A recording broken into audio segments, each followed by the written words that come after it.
5 millions de recherches sur une minute dans le monde sur le moteur de recherche. Donc c'est un des moteurs de recherche les plus puissants qui existent. Il y a d'autres données qui vont être importantes dans ce graphique, c'est le nombre de vidéos qui sont visionnées sur YouTube, qui fait que c'est un des médias sociaux les plus importants avec Facebook. Il y a effectivement aussi des choses toutes simples, comme 156 mails qui sont envoyés. Donc on voit qu'il se passe beaucoup de choses sur Internet en 60 secondes et que effectivement ça va être c'est stratégique d'être présent et de mettre une stratégie en place pour être présent par rapport à faut toucher les internautes qui vont que vous souhaitez toucher. Alors, il y a des données qui sont plutôt simples, alors ça va peut-être plus parler aux jeunes aussi, Snapchat et Tinder, donc on voit aussi que c'est des médias qui sont très importants, donc je vais vous demander aussi pour ceux qui sont sur leur téléphone d'éviter de swiper, en l'occurrence plutôt peut-être pour les jeunes. Je vais passer la parole à Pierre pour la création de sites. Alors, la création de site internet, elle va commencer déjà avant même que le projet débute, avant même que vous ayez sélectionné votre prestataire web, votre partenaire. Eh bien, il va falloir étudier votre projet en amont, c'est ce qu'on appelle en fait l'étude préalable. Et donc, elle débute déjà par l'étude de votre contexte économique. L'idée, c'est déjà savoir connaître son contexte, connaître les différents acteurs de votre contexte économique. Ça commence déjà par vous, savoir qui vous êtes réellement. Sachez identifier très précisément les services que vous proposez, les différents produits que vous proposez. Les lister, les catégoriser, les regrouper entre eux pour trouver des liens entre les différents services et les différents produits. Tout cela va être des informations utiles pour la suite de votre projet. Sachez aussi identifier vos forces et vos faiblesses. Les forces à mettre en avant, les faiblesses à éviter ou en tout cas à contrer par d'autres éléments. N'ayez pas peur d'identifier vos faiblesses, ça sera un atout pour la suite du projet finalement, lorsque vous allez mettre en place le projet plus concrètement. Identifiez aussi votre zone de chalandise, quel est le secteur géographique que vous ciblez pour optimiser derrière le référencement naturel, ça va être important, on va voir avec Jean-Baptiste tout à l'heure. Et puis, identifiez vos clients. Vous avez de multiples types d'internautes, des hommes, des femmes, des jeunes, des moins jeunes, des connectés, des non connectés. Ils ont des usages différents, ils ont des besoins différents et il faut s'adresser à eux de manière différente aussi. Donc sachez les identifier le plus précisément possible, savoir qui ils sont réellement et on va voir que finalement on va s'adresser à eux en fonction de leur typologie. Et puis identifiez aussi vos concurrents, combien sont-ils, qui sont-ils, ont-ils un site internet aussi, que font-ils sur internet, diffusent-ils leurs produits directement via une boutique ou pas, ou passent-ils par d'autres plateformes? Comment fonctionnent-ils? C'est intéressant de voir comment ils fonctionnent, de prendre les bonnes astuces qu'ils ont mis en place, et puis aussi peut-être d'identifier les petits problèmes et éviter de les reproduire. Une fois qu'on a étudié notre contexte économique, identifier aussi vos besoins. Alors ça commence déjà par identifier l'existant, ce dont on dispose. Pour faire un site internet, d'abord, c'est important d'avoir une identité visuelle, d'avoir un logo. Donc au préalable, il faut prévoir tout ça. Prévoyez un logo, prévoyez une identité graphique, une identité visuelle, parce que c'est l'élément principal qui va lancer votre projet, qui va permettre à l'internaute de se rappeler de vous, de par déjà votre identité. Donc un logo, une identité, et puis après on va la décliner sur différents supports, papier et web, notamment le site internet. Ensuite, identifiez quel type de site dont vous avez besoin. Alors les types de sites, il y en a plein. On a le site vitrine, c'est le site basique qu'on a l'habitude de rencontrer. C'est concrètement une vitrine de vos services, de vos produits, de votre activité. Et puis nous avons les sites boutiques en ligne. Donc les boutiques en ligne, comme son nom l'indique, vente en ligne, vente e-commerce, un peu plus poussé techniquement. Il faut une interfaçage avec la banque, etc. Les sites institutionnels, c'est des informations, diffusion d'informations sur une activité, un secteur d'activité. C'est un petit peu plus rare, j'imagine, dans votre cas. Et puis nous avons aussi les blogs, c'est de l'échange d'informations avec une communauté. On est aussi là sur de l'information pure. J'imagine que dans notre cas, on va plutôt aborder les sites vitrines, en l'occurrence. Dans la définition de vos besoins, il est important aussi d'étudier un délai. Définissez-vous un délai, ça va vous permettre aussi de mettre un rythme dans votre projet et de vous imposer des jalons pour pouvoir se fixer en tout cas un objectif temporel. Cet objectif, ça va être aussi permettre de vous dynamiser dans cette activité, dans le projet du site internet. On sait aujourd'hui que vous allez avoir plein de choses à faire dans le lancement de votre activité ou dans l'évolution de votre activité. Et parfois, le site internet, il peut passer en second plan. Alors fixez-vous un délai, ça va vous permettre vous de vous créer une obligation en tout cas à ce niveau-là et de faire en sorte que le projet, il va avancer, il va aboutir à un moment précis. Alors se fixer un délai, c'est aussi dans certains cas se mettre la pression. Il ne faut surtout pas vous mettre la pression parce que finalement, le risque, ça va être de valider les choses un peu par défaut parce que non, il faut respecter le délai et là on risque d'avoir une mésaventure finalement parce qu'on va faire un site internet qui nous convient pas réellement. Donc fixez-vous un délai mais ne vous mettez pas non plus la pression. Si un événement arrive et que vous avez besoin d'avoir le site, on va pouvoir faire un site intermédiaire, une version 1 qui va finalement avoir les basiques et puis les fonctionnalités poussées arriveront un petit peu plus tard. Et enfin, définissez-vous des objectifs. Des objectifs en termes d'acquisition. Donc l'acquisition, c'est finalement la transformation d'un internaute en prospect ou d'un prospect en client. Donc les objectifs d'acquisition, ça va être tout simplement, si vous avez un site vitrine, le nombre de contacts que j'ai eu à travers mon site internet, via peut-être un formulaire de contact, via des appels téléphoniques. C'est une méthode d'acquisition via votre site internet. Si vous avez une boutique en ligne, c'est encore plus concret, c'est concrètement le chiffre d'affaires généré via ma boutique, c'est le panier moyen de mes clients. Ces objectifs-là vont vous permettre finalement de considérer que le site c'est plus qu'un investissement, derrière ça va être un retour sur investissement, ça va vous permettre de chiffrer directement ce que le site vous rapporte et ça va encore plus loin qu'un investissement à part entière. Et puis ensuite, il va falloir sélectionner son partenaire web. Ça va être vraiment la personne, ou en tout cas la société, qui va pouvoir vous accompagner du début à la fin. Donc c'est un partenaire avec qui vous allez être normalement soudé, avec qui vous allez créer des liens pendant plusieurs semaines, plusieurs mois, voire plusieurs années, parce que votre site il va évoluer. Donc il va falloir le sélectionner. Pour sélectionner un partenaire, vous allez avoir différents types de partenaires. Vous allez commencer par, concrètement, ça peut commencer par, on va l'appeler Antoine, c'est un stagiaire qui cherche un stage de 4 semaines. Super, il est en BTS Info. Pourquoi pas. L'investissement va être assez faible d'un point de vue pécunier, mais finalement, ça va impliquer aussi de l'investissement personnel. Il va falloir vous aussi vous investir à titre personnel. Il va falloir rédiger vos contenus, créer votre référencement. Finalement, vous n'allez pas forcément avoir beaucoup de conseils aussi de la part d'Antoine. Donc attention aussi à ça, il y a des limites à ce niveau-là. Ensuite, on va avoir, vous les connaissez peut-être, des éditeurs de sites internet gratuits. On en voit souvent, on voit souvent de la publicité. On pense à Wix, qui doit être à peu près le leader sur le marché. Donc c'est intéressant parce qu'il va vous proposer quelque chose d'assez basique, à faible coût, parfois même gratuit. Alors qui dit gratuit dit souvent de la publicité qui est affichée sur le site. Donc en termes d'image, bon, attention à voir. Et puis sur le niveau, en termes de qualité sur mesure du site internet, on va rencontrer des limites. On ne va pas pouvoir finalement faire des fonctionnalités dédiées à notre métier, on ne va pas pouvoir non plus personnaliser réellement le design de votre site. Donc on va vite rencontrer des limites. Et ensuite on va avoir le développeur freelance.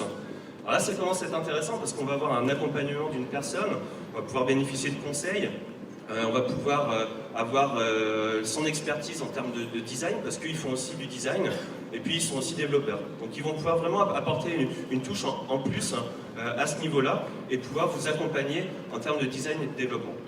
Après à savoir que voilà, vous n'avez qu'un seul interlocuteur, donc il a un peu la multiple casquette on va dire et finalement il ne peut pas être expert partout, donc on peut vite aussi rencontrer des limites.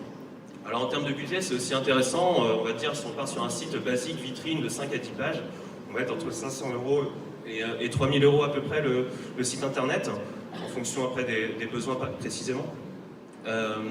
Mais voilà, c'est intéressant, un accompagnement, mais peut-être des limites. Et enfin, on va avoir l'agence web. L'agence web, c'est un coût plus élevé, on va être aux alentours de 3 à 5 000 €. Et ça s'explique de par l'accompagnement peut-être un peu plus poussé. Généralement, vous avez un interlocuteur, comme Jean-Baptiste disait, un chef de projet. Et puis derrière, il y a plein de techniciens, il y a plein d'experts. Il va y avoir un web designer, il va y avoir un développeur, il va y avoir un rédacteur, peut-être un référenceur. Plein d'experts qui vont intervenir aux différentes étapes du projet. Donc, un coût un peu plus élevé, mais peut-être derrière une prestation plus complète. Donc à étudier aussi. Donc comment le choisir finalement? On va le choisir déjà par rapport à votre besoin. Le budget, il va passer après. D'abord, votre besoin. Savoir si tel ou tel partenaire est en mesure de répondre à vos besoins. Est-ce qu'il est en mesure de faire telle ou telle fonctionnalité? Est-ce qu'il a les moyens de le faire techniquement? Et puis ensuite, voilà, le budget, effectivement. Intégrer le budget dans votre recherche, et puis réfléchissez quand même, comme on disait tout à l'heure, à un retour sur investissement.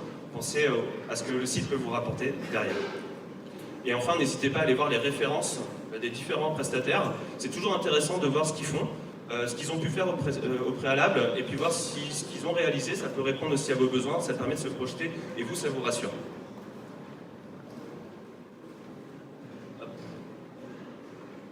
Et enfin, un petit focus technique. Alors c'est très rapide, on ne va pas rentrer dans la technique. Juste montrer, le HTTPS, on entend souvent parler actuellement, c'est un protocole sécurisé, ça permet de prouver que votre site il est sécurisé. C'est toujours, en termes de confiance, une bonne image d'avoir un site sécurisé, un site en HTTPS. Et aujourd'hui, c'est un prérequis de Google. Prérequis de Google pour optimiser le référencement. Donc ça ne coûte pas très cher à mettre en place. N'hésitez pas à en parler aussi à votre prestataire. Mettre en place du HTTPS, c'est toujours mieux pour votre image et pour le référencement de votre site. Et puis, pensez CMS. Alors CMS, c'est le Content Management System, donc c'est un système de gestion de contenu qui va vous permettre de prendre la main sur votre site. Donc là, on voit plusieurs logos, notamment WordPress. Vous en avez peut-être déjà entendu parler. WordPress, c'est le leader du CMS dans le monde. Plus de 60% des sites sont réalisés sur WordPress. C'est ce qu'on appelle un CMS open source. Donc le code est libre de droit. On peut installer un site, plein de sites, il y a plein de templates différents, plein de styles différents sous WordPress.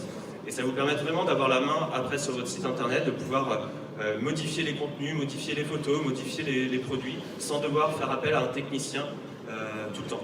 Donc voilà les basiques, on va dire, techniques. Alors, on a étudié notre projet, c'est top, on a bien compris notre contexte économique, on a bien identifié notre prestataire, on sait globalement ce qu'on veut techniquement sans aller trop loin. Après, on va vraiment rentrer dans le projet. Donc d'abord, un site réussi, c'est un site qui respecte les standards du web. Les standards du web, c'est déjà graphiquement, c'est bien de faire original, mais il ne faut pas non plus aller trop loin au risque de perdre l'internaute, que l'internaute soit perdu sur votre site.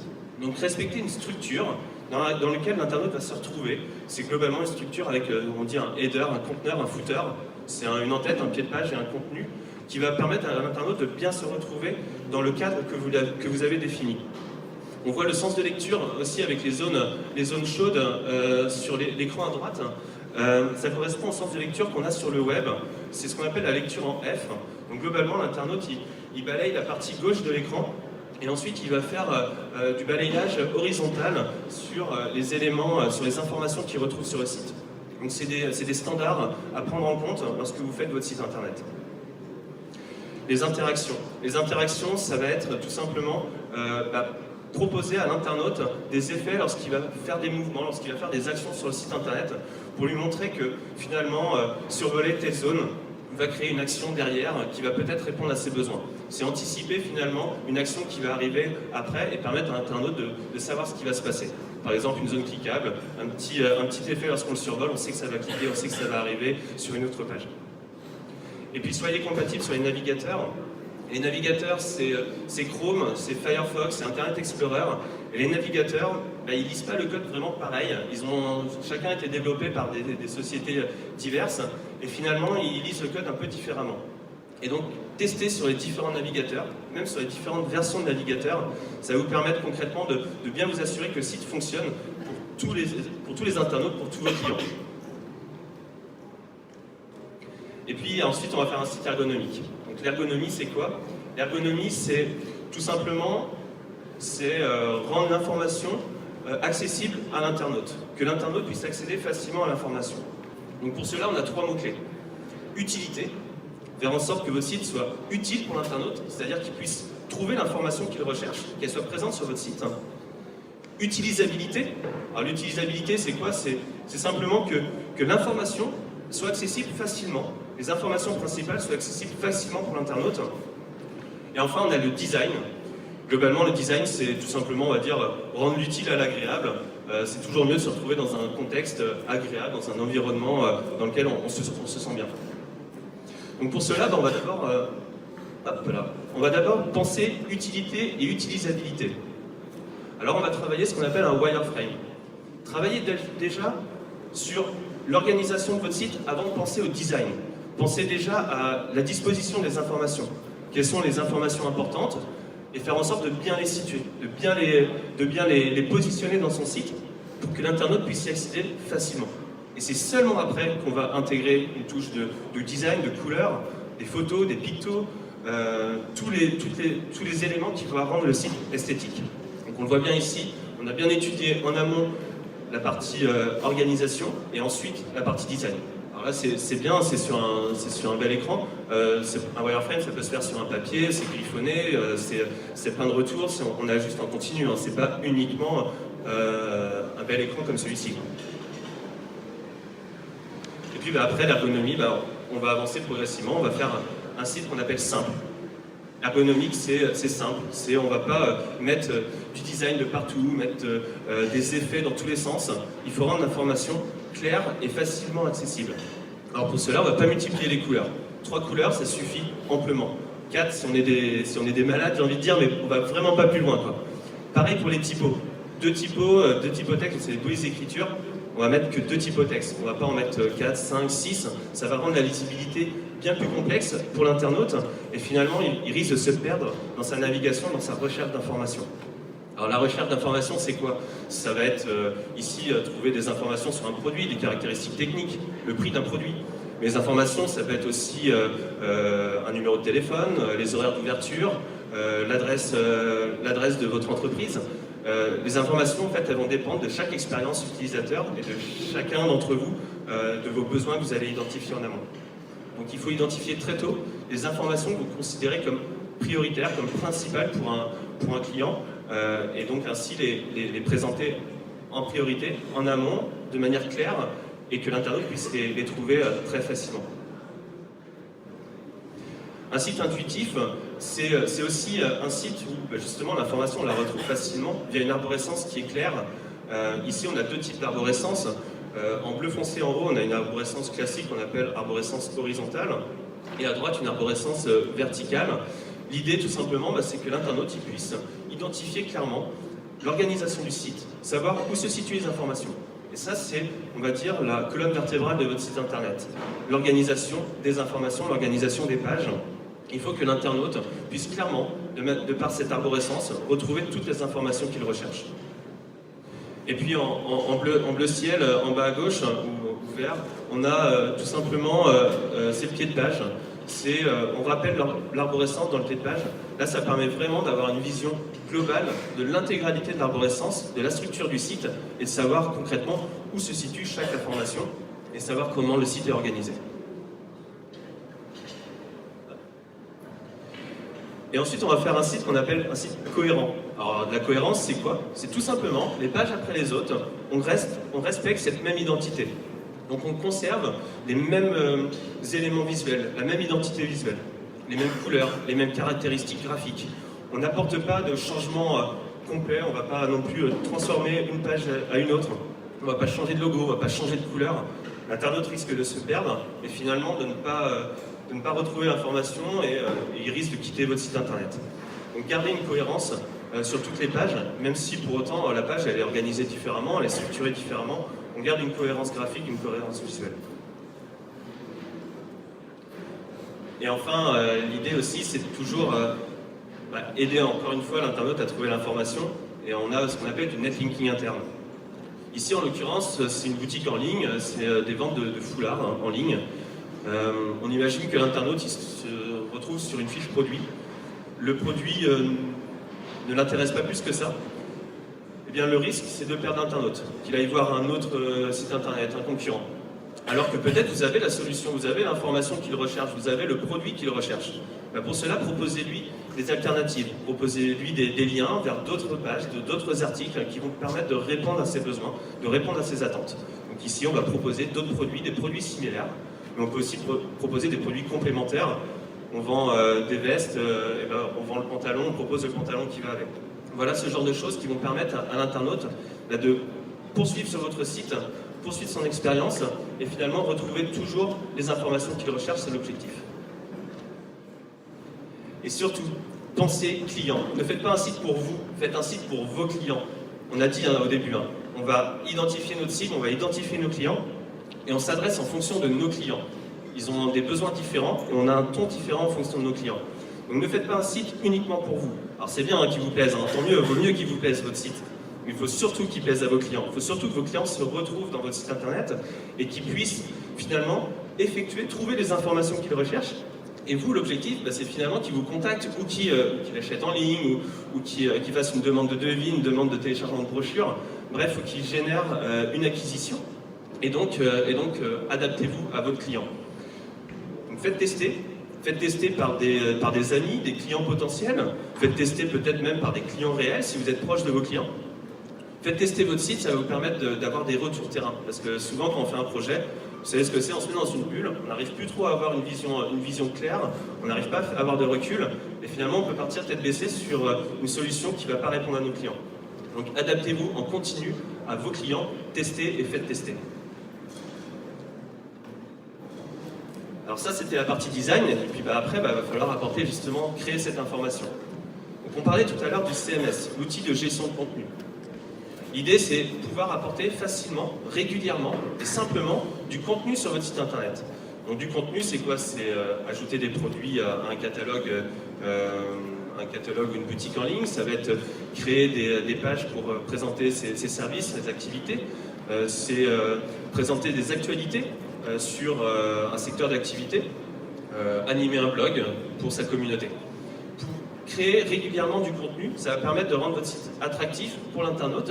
Il va pouvoir revenir dessus, découvrir des nouvelles choses, découvrir des nouveaux articles, voir que votre site y vit réellement. Et ça aussi, on verra avec Jean-Baptiste, mais je crois que pour Google, c'est plutôt pas mal aussi de voir que le site évolue. Alors créer des il veut pas. Voilà. Pardon. Donc créer des articles, c'est créer du contenu texte, bien sûr, mais c'est aussi rendre votre page attractive, créative pour l'internaute. Que l'internaute en fait se retrouve sur une page dans laquelle il se sent bien. On parlait de design tout à l'heure, ça se joue ici. Ajoutez des photos, ajoutez des visuels, et si possible, n'ajoutez pas les visuels qu'ont vos concurrents. Ça, c'est les visuels qu'on retrouve sur toutes les banques d'images.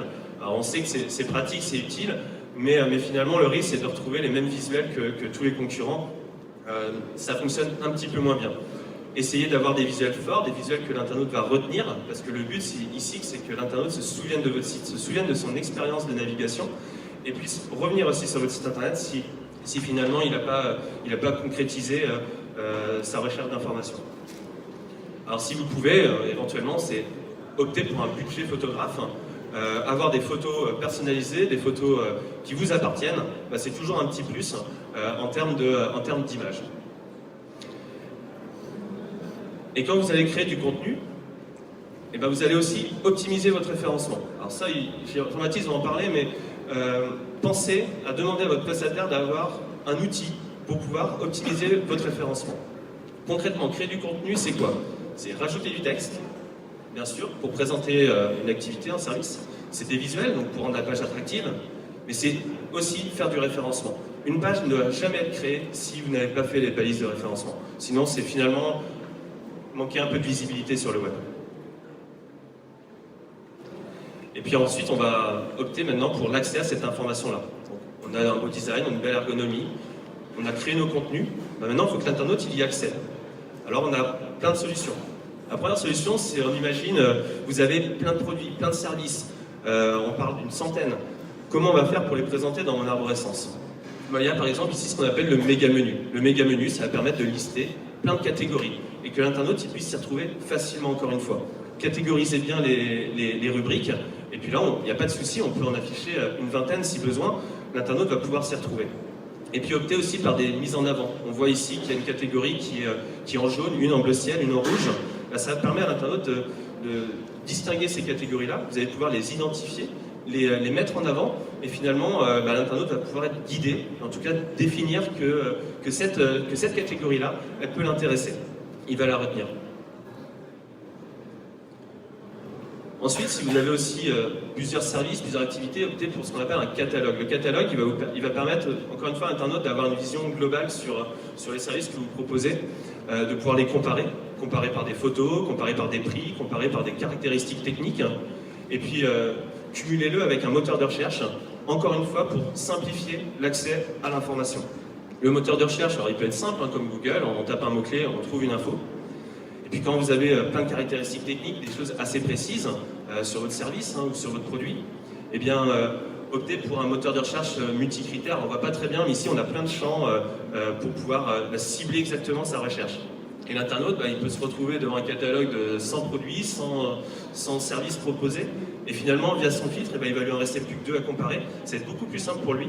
Il va accéder il va accéder en tout cas de la meilleure manière possible à l'information qu'il recherche. Et optez aussi par des solutions métiers. Environ, je crois, c'est 60% des internautes sont prêts à faire des démarches maintenant en ligne, diverses et variées, hein. Tout simplement une demande de devis, un simulateur calculé, acquérir un service en ligne. Les internautes aujourd'hui sont prêts à le faire à partir du moment où on leur donne les moyens de le faire. Donc leur donner les moyens de le faire, c'est leur proposer une fonctionnalité qui va permettre de répondre, encore une fois, aux besoins du client afin qu'il trouve son information. Ici, c'est le cas d'un déménageur.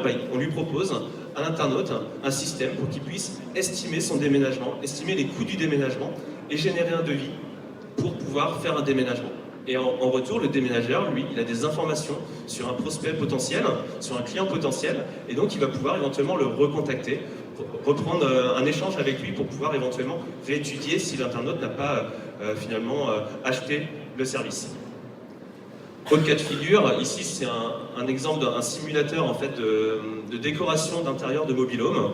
On rend finalement l'utile à l'agréable, encore une fois. On a rendu finalement la demande de devis ludique. L'internaute il va pouvoir essayer, il va pouvoir tester de la déco, il va pouvoir tester l'aménagement de son mobil-home, et puis il va pouvoir finalement choisir ce qui lui convient le mieux, et puis générer encore une fois une demande de devis. En retour, le prestataire il va recevoir plein d'informations techniques sur ce qu'a sélectionné l'internaute, et il va pouvoir finalement aussi recontacter l'internaute. Donc optez pour des solutions métiers qui vont permettre de vous faciliter la tâche. Les clients ils vont pas vous appeler, ils vont générer déjà des démarches en ligne directement. Et puis pour l'internaute c'est plus ludique. Et il n'a pas besoin non plus d'entreprendre une démarche par téléphone ou d'aller contacter directement auprès de votre agence. Ils le font directement en ligne et c'est bien plus simple pour tout le monde. Alors collecter l'information, ça permet de garder le contact. Associé à des campagnes emailing, ça peut être très performant si vous récoltez les bonnes informations. Alors collecter et garder le contact, c'est aussi soumis à ce qu'on appelle la RGPD. Je fais juste un petit focus, on en a beaucoup entendu parler ces derniers temps. Le RGPD, c'est le règlement pour la protection des données des internautes. Concrètement, si je dois notamment au BTP, désormais, ils ont obligation d'afficher les prix de leurs prestations. Et afficher les prix, c'est tout simplement être transparent. Justifier vos prix aussi par les services. Et si vous êtes plus cher que votre concurrent, il suffit tout simplement de l'expliquer.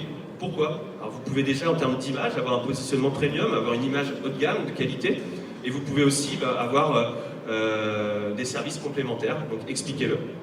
Et le summum de la transparence, ça va être les avis clients.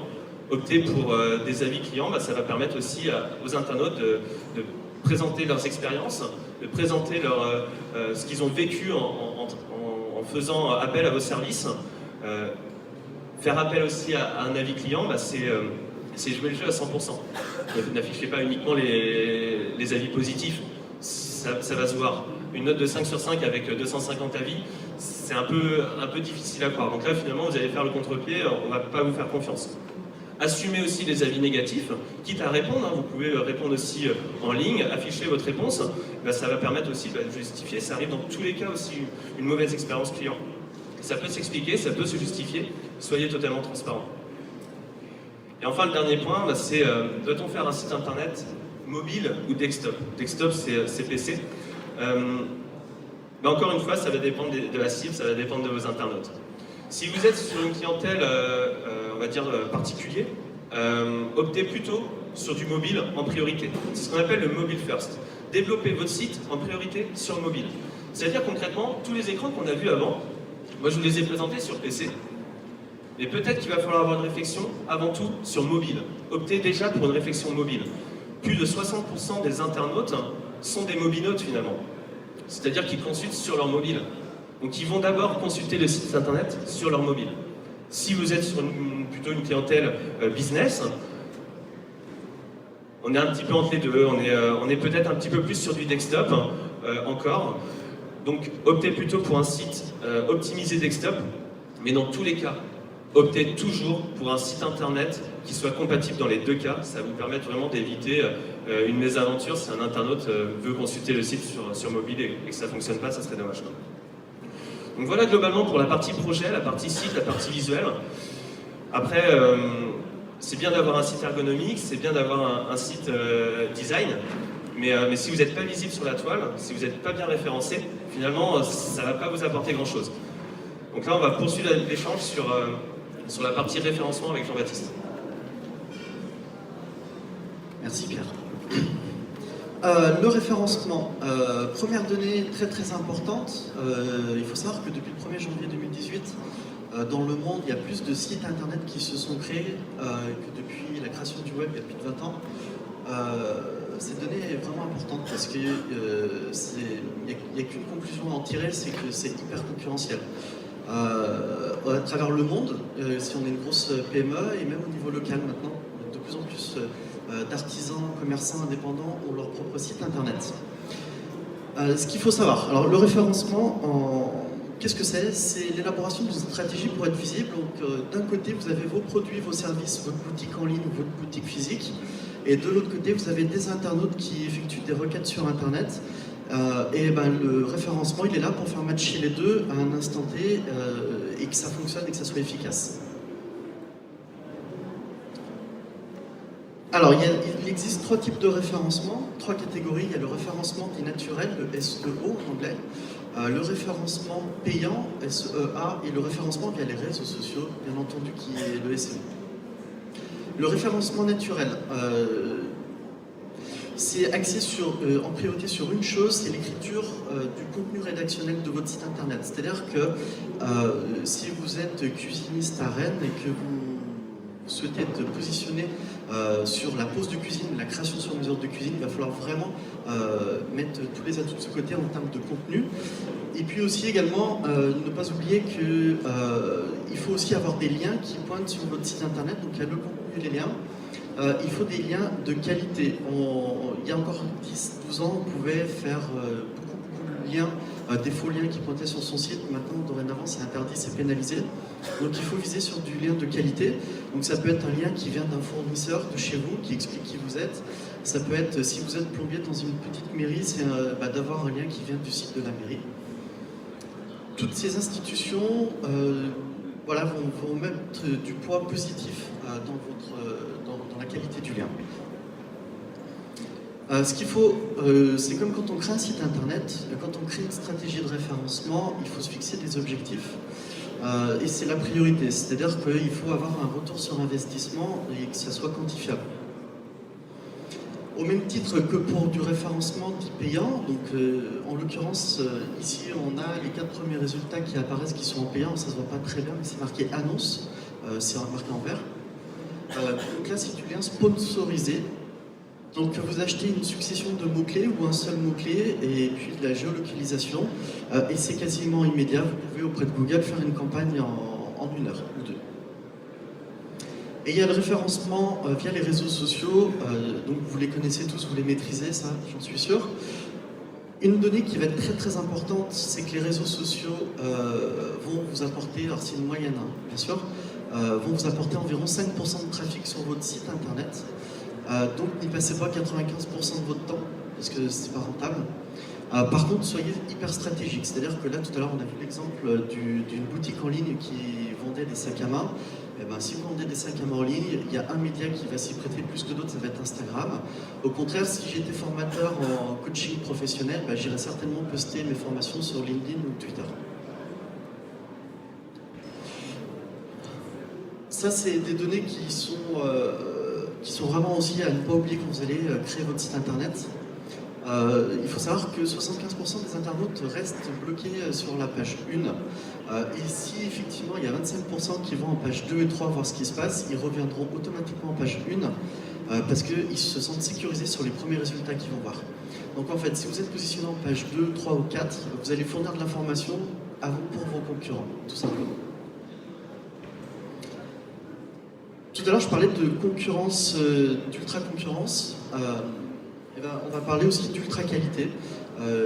Google, étant donné que c'est le moteur principal en France, on a plus de 94% de part de marché, a le monopole et il fixe ses propres règles. Il a une règle prioritaire, c'est de l'expérience utilisateur. C'est-à-dire qu'un utilisateur qui saisit une requête, Google va lui apporter, pense lui apporter la meilleure solution.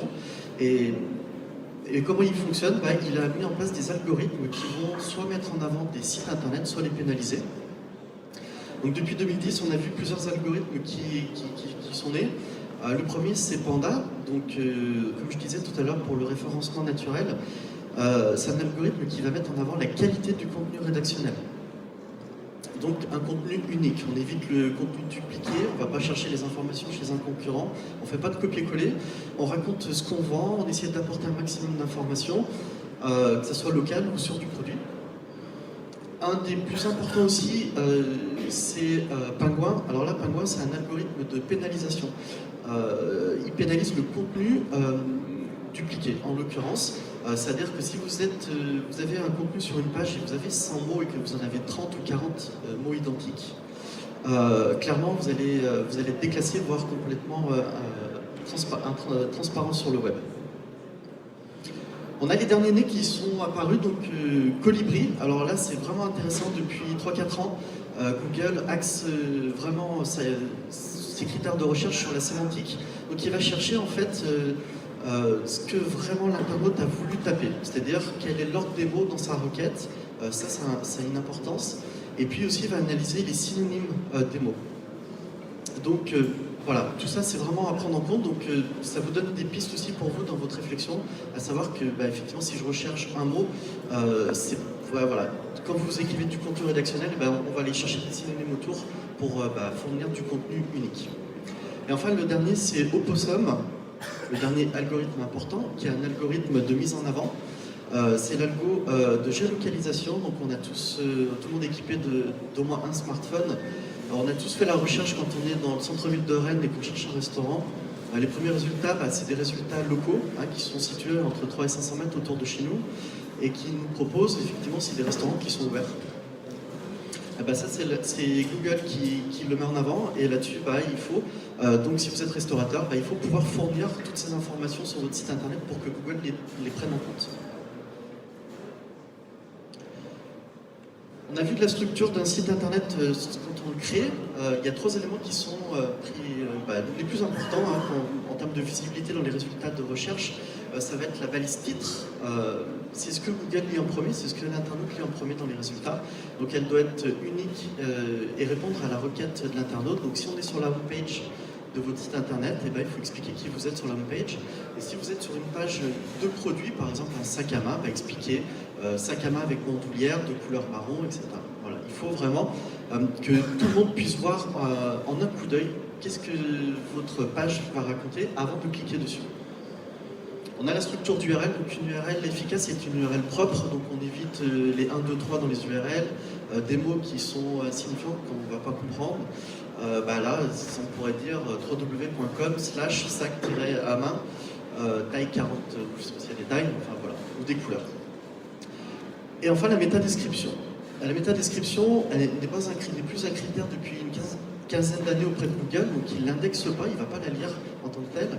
Par contre, c'est primordial de l'optimiser pour l'utilisateur. Quand il va aller taper des mots-clés sur Internet, on a envie de lui donner envie de cliquer. Donc ça peut passer par dire que c'est un savoir-faire unique, un savoir-faire local, que vous êtes une entreprise familiale, que vous avez peut-être un code promo à mettre en place. Donc c'est l'endroit pour le mettre. En termes de contenu unique, très important, après il y a la structure du contenu rédactionnel. On va parler de balisage, donc on a toujours, comme dans un livre, on a une entrée en matière, une synthèse, et une intro et une conclusion. C'est pareil sur une page internet, sauf qu'on va faire le chemin inverse, il y a une pyramide inversée. On va mettre le contenu le plus important toujours en haut du site. On sait très bien que l'internaute il va rarement tout en bas de la page, et que s'il y va, c'est qu'il n'a pas trouvé forcément l'information qu'il souhaitait. Donc si vous avez une page produit, il faut mettre en avant directement dans le titre toutes les informations, et après on va passer sur le descriptif, le contenu du produit. Titre, contenu, et si vous avez beaucoup de choses à dire, ça sera titre contenu, titre et contenu, etc. C'est une structure. L'architecture, elle passe aussi par une arborescence claire et définie. Alors là, en l'occurrence, c'est Core Center. C'est une structure en silo thématique, on va appeler ça. Donc c'est vraiment, on va essayer de chercher l'algorithme de Google qui met en avant voilà, l'expérience de l'utilisateur et le contenu unique. On a structuré cours d'anglais. Après, on a défini toutes les pages qui contenaient le cours d'anglais les unes en dessous des autres avec un critère d'importance. Les pages les plus importantes sont toujours situées en haut, les pages les moins importantes en bas, puisque, comme je vous l'ai dit, l'internaute, il regarde toujours ce qui se passe en haut, il va chercher l'information la plus rapide, la plus efficace, et encore plus sur mobile. En référencement, le plus important, si vous travaillez avec une agence ou avec un indépendant, demandez-lui comment il travaille. Le principe de la longue traîne est un des critères les plus importants pour être optimisé sur Internet. C'est quoi? C'est quand on recherche 3 à 4 mots sur ordinateur ou sur mobile, mais également aussi maintenant la recherche vocale. Quand on fait une recherche vocale auprès de Siri ou peu importe le moteur, on a tendance à faire des phrases très très longues. Donc il faut pouvoir être en mesure de répondre à ces requêtes-là. Donc sur l'exemple, ici on voit que j'ai tapé Samsung, et Samsung, il en ressort 1,4 milliard de pages. En termes d'optimisation, d'être référencé sur cette requête, ça va être très très compliqué. Par contre, moi je suis vendeur de téléviseurs, j'ai une LED incurvée 108 cm à vendre, j'ai envie d'être positionné dessus. Effectivement, l'internaute qui va taper cette requête, c'est un lead qualifié, c'est un contact qualifié, puisque si je recherche ça, c'est qu'il a une vraie envie, il va l'acheter ou il se recherche. Donc voilà, le principe de la longue traîne, c'est toujours de penser l'utilisateur et penser à sa requête. Alors il y a plusieurs outils qui vont vous permettre à vous de regarder un peu ce que recherchent les internautes. Il y a des outils gratuits, il y a des outils payants. Il y a l'outil de Google qui est gratuit, c'est Google Trends, qui va vous donner des informations depuis 2004. Alors là, c'est une simulation, par exemple, pour Saint-Malo. Donc moi, je suis nouveau à Saint-Malo, j'ai envie de créer un hôtel à Saint-Malo. Je crée mon site internet et je me dis, tiens, je vais optimiser mes balises, comme je l'ai vu au préalable. Et je me dis, qu'est-ce que les gens tapent? Est-ce qu'ils tapent Saint-Malo avec un tiret? Est-ce qu'ils tapent Saint-Malo sans tiret? Ou est-ce qu'ils tapent Saint-Malo, ST, plus loin Malo? Et moi, en priorité, dans ma tête, je me suis dit, ils tapent Saint-Malo avec un tiret. Malheureusement, c'est faux, hors sujet. Ils tapent Saint-Malo sans tiret. Cette recherche, elle va être à faire sur l'ensemble de vos mots-clés, de votre activité et de vos produits et de vos services. Si vous faites ça, c'est du gain de temps immédiat dans le référencement. Un autre exemple plutôt sympathique. Coiffeur et coiffeuse à domicile, on a eu le cas concret il y a quelques semaines. Un coiffeur à domicile, alors oui, dans le commun du mortel, souvent on parle de coiffeuse. Et lui s'est dit, j'ai envie d'être positionné sur coiffeuse à domicile, sans dire que c'est un coiffeur. On a regardé. Voilà. Concrètement, effectivement, il y a plus de gens qui cherchent coiffeuse à domicile. Donc on peut mettre en place une page sur son site en indiquant vous recherchez un coiffeur ou une coiffeuse à domicile, et là, on va toucher l'ensemble des internautes. La qualité du lien, donc tout à l'heure on l'a abordé sur le netlinking externe, donc les liens qui pointent sur votre site. Plus les liens sont de confiance, plus votre site va prendre du poids. Autre donnée importante, plus le site qui va faire un lien pointé sur votre site internet est fort et plus important que vous. Si par exemple vous avez 10 000 visites par mois et qu'un de vos fournisseurs a 100 000 visites par mois, le lien qui va pointer de son site sur votre site va avoir beaucoup d'importance. A contrario, s'il avait 10 visites par mois et que vous en auriez 10 000, le lien qu'il va vous donner aura très très peu de poids. Donc soyez aussi vigilant dans votre stratégie de lien, demandez des statistiques auprès de vos fournisseurs, de vos confrères, pour essayer de voir et d'aller chercher les meilleurs liens qui existent. Et il existe aussi le maillage interne, donc le netlinking interne. Qu'est-ce que c'est? C'est le lien entre chaque page de votre site internet. On considère que plus une page de votre site a de liens qui viennent d'autres pages périphériques, plus il a du poids, et la page principale Google va le lire ainsi. Donc la page d'accueil a forcément plus de liens qui pointent sur sa page. Et puis les fiches produits, effectivement, comme disait Pierre tout à l'heure, si vous vendez une veste en jean, vous avez des pages, vous pouvez faire des propositions complémentaires de pages. Donc vous vendez aussi le jean, vous vendez le sac à main. Et ça, c'est des liens internes qui vont donner du poids en fait à votre site. En termes d'accessibilité pure, il faut que votre site soit compatible mobile, alors que ce soit à travers une version mobile, donc m.3w.fr, ou alors avec un site responsive design, donc c'est un site qui est adapté tant pour mobile que pour ordinateur. Si vous ne le faites pas, c'est pas dramatique en soi. Si vous avez 90% de vos clients qui sont sur ordinateur, si le coût d'une version mobile est trop importante, effectivement, il y a peut-être lieu de se poser la question de le faire. Mais si vous avez moitié-moitié, il faut absolument avoir une version pour chaque. La deuxième ligne, c'est la structure HTML du W3C. Donc c'est un consortium qui est né en fait des grands groupes mondiaux, donc Bing, Yahoo, Microsoft, Google pour la plupart. Ils se sont mis d'accord sur des règles de code, de lecture du code, auprès des moteurs de recherche, alors Bing pour Microsoft, Google pour Google.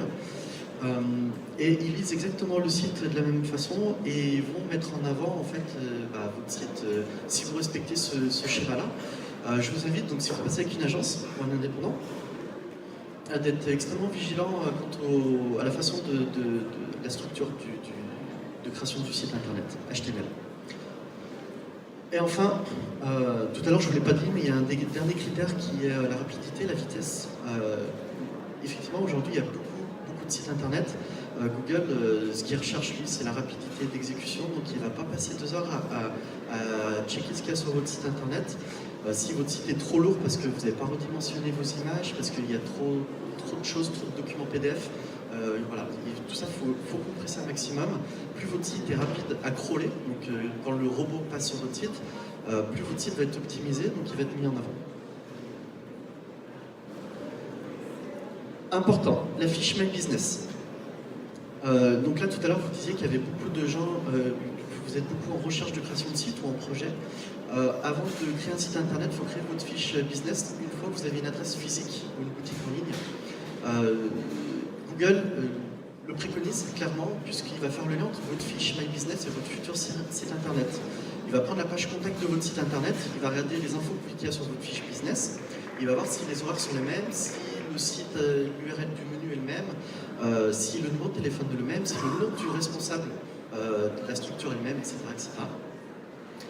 Si les infos corrèlent, il va vous mettre en avant plus facilement.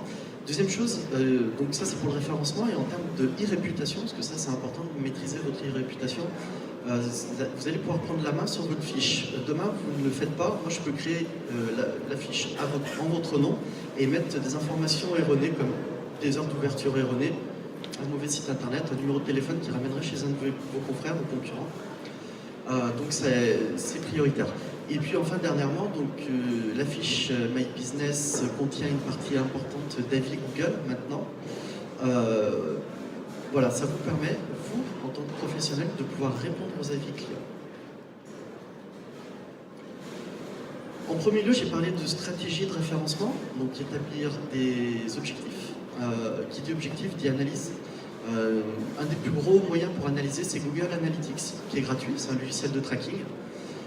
Et lui va pouvoir vous permettre de savoir qui vient sur votre site internet, donc l'âge des gens, le sexe des gens, les heures de connexion, les jours de connexion, les pages les plus consultées, les pages les moins consultées, bref, toutes les informations qui vont vous permettre à vous d'adapter votre stratégie. Puisqu'effectivement, il n'y a pas une règle simple qui fonctionne. Si ça se savait, je pense qu'on n'en serait pas là.